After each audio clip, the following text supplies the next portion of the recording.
Hello everyone, welcome back to our English class. Students, we had started our second chapter of DAV publication class 7th English practice book, The Sentence.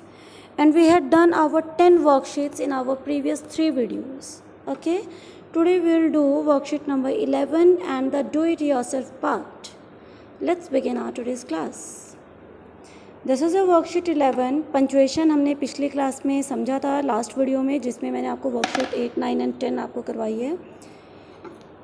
तो in that we had learn where to use full stop, commas, question mark and exclamation marks. That only we have to do in these sentences. तो let's try to do it.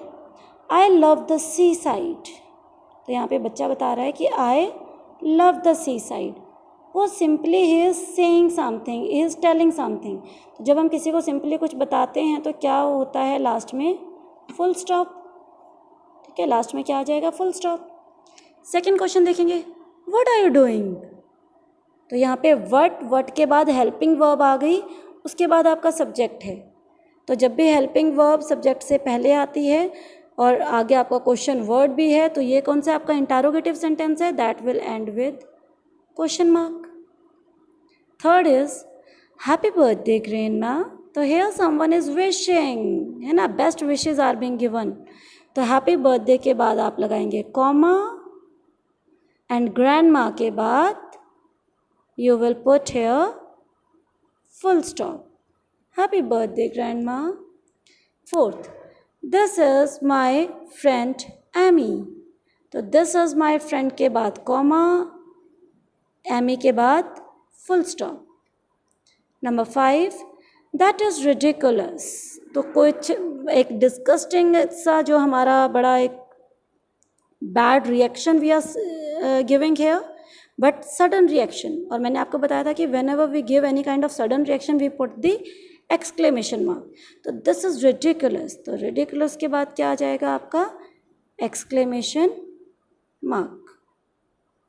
Exclamation mark this. What a terrible sight. कि ओ हो कितना बुरा scene है. तो उसमें भी क्या आ जाएगा? Exclamation mark. What is it.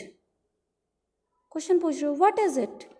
तो इट इज क्वेश्चन, तो we will put here question mark. I wish I could go out to play. He is a good friend. Are you crazy. अब ये तीनों सेंटेंस आप अपने आप क्या करेंगे? सॉल्व करने की कोशिश करेंगे. Okay students, here all the worksheets are finished. Now is our part of do it yourself. तो do it yourself वैसे तो ये आपके करने के लिए है, तो you should try it yourself, but I would prefer कि आप खुद करो और उसके बाद आप आंसर्स अपने मैच कर सकते हो, है ना बेटा. Because if you do like this you will learn.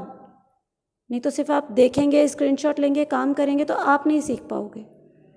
हमें तो आपको करवाना है, but I would prefer that you should try it yourself once and then check it from this video, or you can take the screenshot and check it later on. So here our first question of do it yourself is, look at the words or phrases given below. They are a jumbled orders. They are in jumbled orders. jumbled sentences करते हैं ना, आपने 6th में भी किए हैं, 7th में भी, अभी आप 7th में भी कर रहे हो, 5th में भी आप लोगों को करवाए गए हैं. तो यहाँ पे क्या है? जंबल सेंटेंसेस क्या होते हैं? सेंटेंस है पर वर्ड्स आगे पीछे कर दिए, है ना, उल्टे सीधे कर दिए, पहले वाला बाद में वाला पहले. अब आपको क्या करना है? उनको एक प्रॉपर ऑर्डर में लगाना है. So here is the complete solution. Try to do it yourself and then check your answers from here. Okay students, then our next part is of do it yourself. अब mind map और map is given to you, और उसमें कुछ numberings हैं. You can see 5, 4, 8, 7, 6, 2, 3, 1, 9. और हर number क्या है वो नीचे लिखा हुआ है. जैसे 9 नंबर है, ये 9 नंबर क्या है? It is a ship. यहाँ पे शिप के बारे में बात हो रही है. Number 3, what is this? It is showing hills. Number 6, what is this? 6 is castle. So हर एक पिक्चर किस क्या चीज़ डिनोट कर रही है? It is given here. Now 2 people or 2 children are talking about it, and you have to complete their dialogues. और जब भी बेटा डायलॉग कंप्लीशन करना होता है तो हाउ टू डू इट, वो तरीका मैं आपको बताती हूँ. First you have to read the, suppose आपको यहाँ पर एक सेंटेंस लिख दिया, it is given, but second वाला सेंटेंस जो है खाली है, वो आपने खुद लिखना है, बट उससे नेक्स्ट वाला डायलॉग आपको दिया हुआ है. तो आप ब्लैंक वाले से प्रीवियस स्टेटमेंट रीड करेंगे, बाद वाली स्टेटमेंट रीड करेंगे, और उसके अकॉर्डिंग आप बीच वाली स्टेटमेंट अपनी फिल करेंगे. This is the way to complete the dialogues. Okay, see here, let's look at this map. It's a map of the Travella Island located in the Pacific. Pacific is the ocean, and this is the place is Travella Island. It's really interesting. Sujata कह रही है it's really interesting. What's that in the middle of the island? अब देखो वो कह रही है कि आइलैंड के बीच में क्या है, और आगे राघव कह रहा है कि इट लुक्स मैजेस्टिक, वो बहुत महल की तरह लग रहा है. तो क्वेश्चन सुजाता ने क्या पूछा कि महल आइलैंड के बीच में क्या है, और राघव ने इसका मतलब उसके बारे में बताया होगा क्या है. तो बीच में अगर ये पूरा आइलैंड है तो बीच में तो यही है बेटा, और बीच में नंबर 6 मैंने आपको बताया था कैसल है.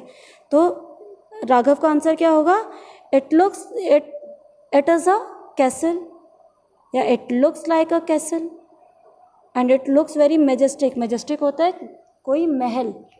ओके, तो इस तरीके से you have to read the previous and the after statement और the dialogue, and then you have to fill the middle one. अभी इसी तरीके से आगे की जो स्टेटमेंट है वो आप कंप्लीट करेंगे. The answers are given here. First you have to try it yourself and then match it here with the answers. So students, here our chapter 2 of practice book is finished. I hope that it's clear. Still, if you have any doubt, please feel free to ask. Okay, students, till then, all of you take care, keep shining and keep smiling with Sandeep Bihan. Have a good day.